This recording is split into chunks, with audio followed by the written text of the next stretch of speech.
You know, you hear that sound every morning here from 9 to noon. The bumper, that for Herman Cain, the Herman Cain Show. As a matter of fact, Ross did not screw it up today. Oh, I'm sorry, Ross. I know. I started out with a negative, and I've got a feeling Mr. Cain's going to slap me around for that. I'm just going to have a more positive outlook in life, don't I, Mr. Cain? And by the way, That's welcome. Exactly right. Start with the positive, Lockwood. How are you? I'm happy to be with you. I recognize that music, and that perked me right up. Good to be with you. Thank you very much. You know, we were chatting about this conversation in advance, and the comment among the staff is that, quite frankly, your one downfall is that you start off with a positive attitude. We've got to change that, Mr. Cain. When I get callers who call up and they either, number one, they have a negative attitude, or number two, they talk about giving up. I said, wait a minute. You want to end this conversation quick? Don't be talking to me about giving up, because I don't go there. Well, you know, this has been an interesting year. Yes. We've just wrapped up, and I want to get into that. And I unfortunately have noted that you were coming on this afternoon, and I've got two people standing by that want to at least say hello to you. So I'm going to take the opportunity, let John from down east at least say a quick few words with you. And to all those who are thinking about or in the process of calling in, happy to have you do so. But Great. We've got to give our guests some time to emote, if you will. And so with that, and I do want to remind everyone, Herman Cain is our guest this afternoon, live here on Viewpoints. Let's go to John down east. John, welcome to Viewpoints, and your guest, Herman Cain. Welcome, Mr. Cain. Welcome. Thank you, John. And a special welcome to Eastern North Carolina, where it is not a long-distance phone call to God, because he lives here. Now, see, Lockwood, that's a positive attitude. start. Well, now I got a kind of a negative though, because you got to help me out with the dilemma I have, Mr. Cain. Okay. In 2012, I was get on your wagon. I was not going to get in the way. I was going to get on your wagon and ride your wagon all the way to the White House and even further on. Right. And now, wait a second, John. Wait a second. We got to find out. You say even further on. Are you talking about possibly becoming Pope? No, I'm sorry, John. I apologize. If that was possible, yes. If Mr. Cain says on his radio show, if you ain't going to get on the wagon, get out of the way. That's right. And pursuant to that, I went out and bought a couple bumper stickers to let people know that I supported you. I had my honkies for Herman and my crackers for Cain bumper stickers right before the North Carolina primary, but regrettably you dropped out. Yeah. And so now I want to know what I can do with those bumper stickers. Should I just put them on my fishing truck and be proud to support you, Mr. Cain? Or should I hold on to them that maybe one of these days I can make some money out of them? Or should I hold on to them hoping that maybe you'll run again? Well, John, here's what I would suggest. Hold on to those bumper stickers, and here's why. I got out of the race because we live in an accusation society. All someone has to do is to accuse you of something, and if the mainstream media wants to try to bury you with it, that's what they do, and that's what they did. Now, that being said, I've learned a lot from that experience, and I'm not saying that I am, and I'm not saying that I'm not. I don't rule anything out. My answer now, and it gets back to what you started with, only God knows what I'm going to do next, and he hadn't told me yet. He hadn't said, Herman, don't run. He hadn't said, Herman, to run. So just hold tight, because as you know, John, you can't rush God. He won't give you an answer by Friday. And so I'm still holding tight. John, do appreciate the call. I want to get to Lisa. John. Thanks, John. Appreciate that. All right, Lisa, Morehead City. Actually, this is God, and I would like you to run. You know, it's been said, Herman, that God does. They've said about God, she does have a good sense of humor. Mr. Cain, I've talked to you several times on your show. I told you all of North Carolina loves you. Well, thank you. Didn't you call my show the other day to do an unshameless plug about me being on Lockwood's show? Right. I remember that. Thank you. Yes, and you were just such a positive person, and you can put that news out there, good or bad, and still make us feel enthused and inspired. I just wanted to say, do not leave the show today without telling everybody about your new TV channel. Good. You are very kind. I'm gonna hang up and listen. All right. Lisa, All right. I want to thank Lisa. Thank you, Lisa. Lisa is an avid listener of my show during the regular time that I'm on your station. And what she's referring to is the fact that not only do I have the radio show daily, but the website, hermancain.com. And I've also started a new hermancainchannel.com. It is a subscription channel, but it has unique content you can't find anywhere else in video form. It has business advice. It has insight on politics. It has some humorous stuff. And it has a lot of special video that we create just for the site. That's what Lisa's talking about, and it's called the Herman Cain Channel. You see, Lockwood, one of my objectives and one of the objectives of my team is to provide information and facts for people in whatever form they want it when they want it. You can get the Herman Cain Show 24/7. You can get my website 24/7, and you can get my channel 24/7.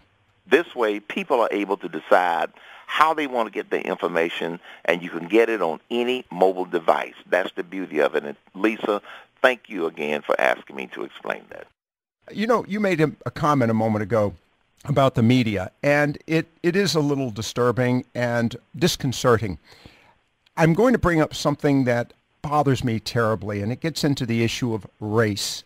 Yes. And it is interesting, and I've talked about this, and as a matter of fact, it's a conversation I have every Friday afternoon to review the past week as to the media coverage, and how the conservative movement is seen as a real threat if it's an African American. And I hate even making reference to the word African American. I really don't care.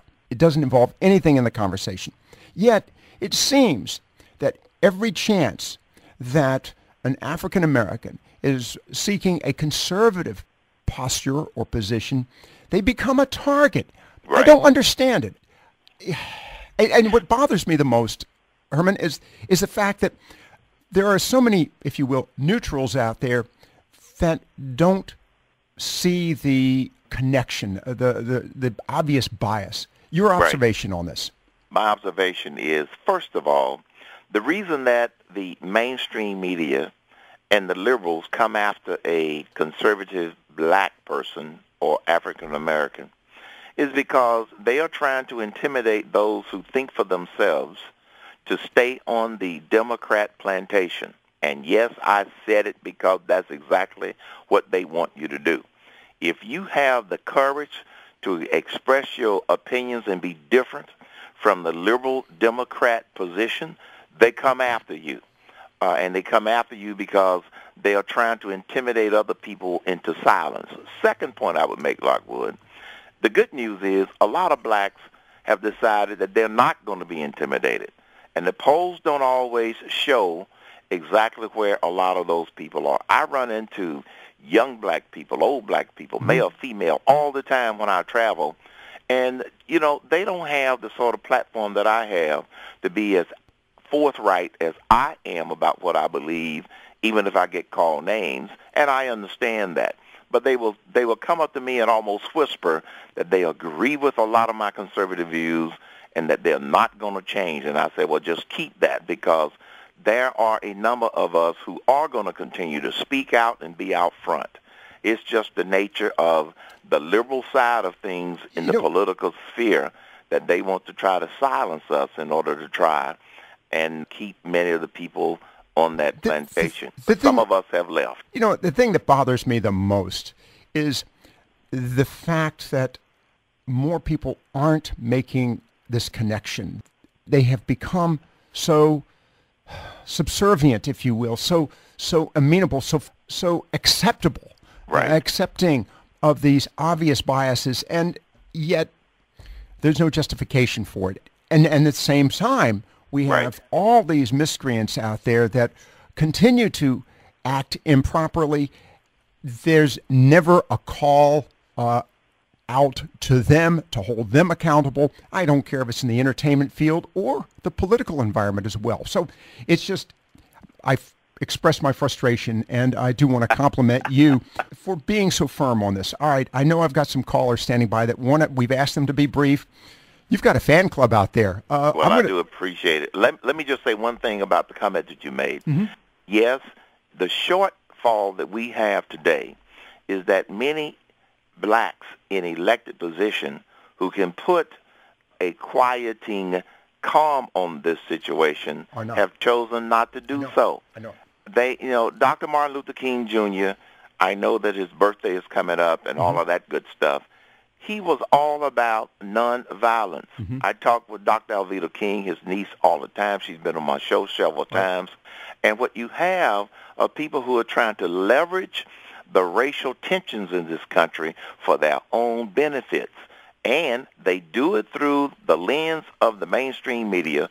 And the mainstream media, they just love putting people up there to stir that up because controversy is what they think generates ratings. But the people in your local community are the ones that define your relationship with people of other races and with people with differences and things of this nature.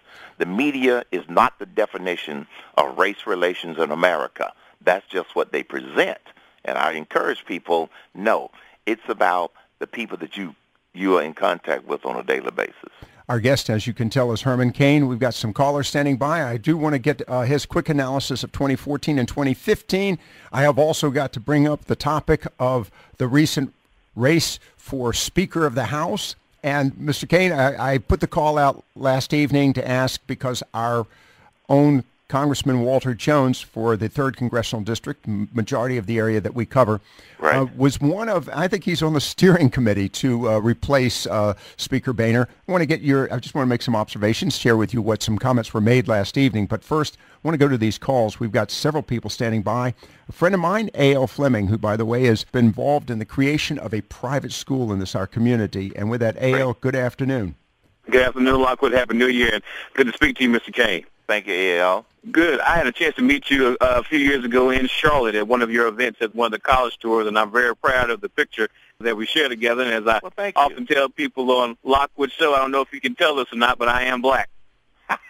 So, I've met you many times before, A.L. I never even noticed that. So go ahead. It's a seasonal tan of sorts.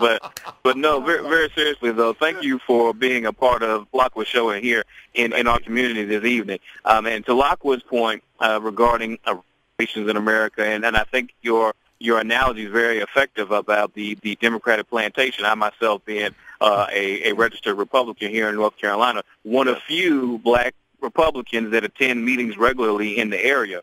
Right. I think it's important to note that folks do stay on that Democratic plantation because some people do believe in this instance of something for nothing. Now, certainly I believe in a hand up, for anybody who needs that, and they help in nature. But as I like to teach my students at Crystal Coast Preparatory School here, is that we want you to be tax-paying, functioning members of society, good, decent people, if nothing else. And I just wanted to see your observations on school choice programs. I know I've had an opportunity to hear you speak about that, and just appreciate you again for being on today on Lockwood Show. And thank you, Lockwood, for the time. Okay, thanks very much, A.L. I'm going to give him an opportunity to respond to that. So thanks very much, A.L. Appreciate that. I appreciate that question. I firmly believe, and most conservatives firmly believe, in school choice, whether that's charter school or whether that's, some people call it vouchers, but the liberals and the Democrats have tried to demagogue that. Mm-hmm. The reason that we need those kind of choices available to our community as well as the general community, whether you are black, white, Hispanic, or otherwise, is because we need to stop trapping students in failed situations. The one that I just detest the most is what happened in Washington, D.C. When President Obama first became president, they had a special program in Washington, D.C. It had one of the lowest graduation rates in the country. It has one of the highest population of black students in the country. They had a special program where they were allowing students to go to charter schools and private schools with a special transfer voucher program, and it was working. it moved the graduation rate of those students to over 90%. Well, the Democrats and the teachers union didn't like it, so they encouraged the president and the Democrats to kill the program, which they did. See, that just shows their hypocrisy. They really don't care about positive results. They care more about their political power as well as their union control of our schools and our students, and that's why school choice is something that we've got to continue to fight for. As protection of the institution, not the outcome, the product, Exactly. the students. And again, for those who are hearing the program, no, we're talking about, well, quite frankly, Mr. Positive, Herman Cain. Let's go to Gary in Oriental. Gary, welcome. Your comment, sir. Hi, Mr. Cain. Nice talking to you again. Thank you. Yeah, I listen to talk radio daily, and I never miss your show. And it dawned on me the other night that a lot of these talk show hosts are beating the same drum over and over. Right. And then when I listen to you, you're a drummer. You're the musician. You are the leader of the band. And everybody listens to this drummer, and you bring us in closer to the music, and it's all good music, and it makes sense. And I'm so happy that. Thank you. And I recognize your voice. You've called my show before. Yes, I have, and we've talked before. As a matter of fact, we talked about my passport. I'll tell you what, and Gary, thanks for the call. I've got to move on, but I appreciate your call on this one, sir. Thank you. Keep up the music. Thank you very much. Thank you very much. It's interesting. Herman, tell me something. What's the temperature in Atlanta right now? It's about 16 degrees. It's warmer here. All right, we're going to get him to, folks, we're working on it right now. We're going to get him to move here. We've already got his studio already set up here at this station. Let's go to Mike in Jacksonville. Mike, good afternoon. Your guest this afternoon is Herman Cain. Yes, sir. Hi, Mr. Cain. This is Hello. Mike. I spoke to you a few months ago about my dad, Sam, in Kentucky, who's 78. Remember, we were talking about Ozeki? Yeah. Whenever Ozeki decided 75 years old would be a good cutoff point for people to kick off, I guess. Yeah. Well, my dad has still challenged Ozeki and his brother Ron to a boxing match. And, of course, no one has called us yet. And I wanted to let you know also that when you ran for president before, I was behind you 100%, and if you run again, I would be willing to work for you for free. Thank you, sir. And what is your thoughts on Mitch McConnell's new position? I think that, first of all, I know that a lot of people wanted to have different majority leaders, a different majority leader in the Senate, and a different Speaker of the House in the House. Well, because they appeared not to be as aggressive and as conservative as we would like. Well, some people challenged that, but it didn't happen. So my advice to people is get over it, and let's see if we can hold their feet to the fire. The good news is the first three things that they are putting on the table are what I call targeted legislation that we can all get behind. And as long as they continue to put targeted legislation on the table that goes along with our conservative beliefs, our fiscal beliefs, then let's give them a chance to live up to the promises that they've made. They put the Keystone Pipeline up on the table right away. They have put getting the work week back to 40 hours a week on the table right away. They've done something for our veterans right away, which this last administration didn't do anything for our veterans except change the person at the top. But now they've passed legislation in the House. It's going to go to the Senate, and it's going to show who the real obstructionist is in Washington, D.C., and that's President Obama himself. But I believe that if people call their representatives as well as their senators on all of these targeted initiatives and targeted bills, we can put enough pressure on the Democrats who have their heels dug in like this administration that we only need some of them to go along with the Republicans to begin to move some of this legislation. That's my perspective in terms of what we need to do. I'm willing to give them a chance. And I have on my bulletin board in my radio office, in my radio studio, a list of the promises they made in a Wall Street Journal article, and I'm going to hold them to it. Mike, thanks very much for the call. I appreciate that. I want to go straight to an observation. We've got some more callers standing by, and I won't keep you too much longer because I know that you have other commitments. Our guest, Herman Cain, by the way, here on Viewpoints this afternoon. The topic, of course, I brought up yesterday, our own Congressman Walter Jones was an opponent and has been an opponent of the administration and also the leadership. in Washington. I asked the question of our audience, do they support the congressman in light of the fact that he's going to be punished and has been numerous times before, which means that possibly he won't be bringing home much bacon to this district. And it was interesting, the vast majority, 100% of the callers all stood firmly in defense of the congressman, saying he was principled. That being said, one of our callers said that while he can appreciate the fact that Speaker Boehner has his feelings a little ruffled, he needs to be temperate in his reaction and not be so, if you will, intemperate through taking action against those that opposed him. I agree with that, and I think that Speaker Boehner may turn out to be more temperate than we think, because he's got a lot of people around him that are in that old school of retribution. And the other thing is, and I reminded a new freshman congressman who is a friend of mine that I was talking to this afternoon, and even for the representative that you referred to, they may try to take away committee assignments and they may try to intimidate them, but remember, they still have a very valuable vote in the United States Congress. And if the leadership in the House, even though it's Boehner and his crew, continue to put up things that we can support and believe in, pretty soon they're going to forget about the fact that he challenged the speaker, as long as he's voting for the things that the people want. You see, Walter, allow me to make this point. I point out to my listeners all the time, folks, we can't just elect people and send them to Washington, D.C. and forget about them and expect them to do the right things for the right reasons. No, we have to hold their feet to the fire and track everything that they are doing on an ongoing basis, because of the morass of mess that they have to deal with up there with 535 people that make up the United States Congress, and it is difficult to try to get things done and break through some of the bureaucratic mess that they have to deal with. So he still has a very important weapon, and that's his vote. So continue to encourage him and support him on the things that he believes in based upon his principles. All right, Isabel in Jacksonville, we're just running out of time. Very quickly, Isabel, thank you for calling, by the way. Thank you. Thank you, Mr. Cain, for doing everything that you do. As you said, Lockwood, he has a fan base here, and that brings something about, race that you were talking before. I know that there's people of many colors, but only one human, only one race of humans, and we all love Mr. Cain.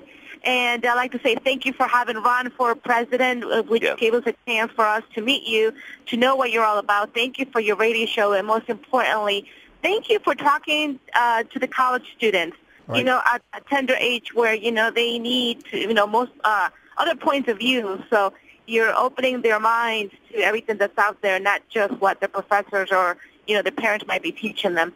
And I called your show a few times, and Mr. Cain used to call me Isabella. I remember that. Well, Isabella, thank you for the call and the encouragement. And since she brought up me speaking to the college students, many of you all know that I have spoken to over 150 colleges and universities in the last 2 years. Let me tell you what I find out that you don't hear in the mainstream media. These college students are not as liberal as they want you to believe. Some of the administrators and some of the professors are liberal, but when I have 400 or 500 students show up for me to come and talk about conservative principles and talk about the American dream, it's not the students that are liberal. Some of them get tainted, and some of them get damaged while they are there, but a large percentage of them stay with their conservative principles. That's encouraging to me, and that ought to be encouraging to all of us, because they're going to be a big part of how we're going to get things back on track in this country. All right, with that, and I'm going to wrap things up with you so that you can get on to your other items. Herman Cain, our guest, and I thank you for being with us this evening.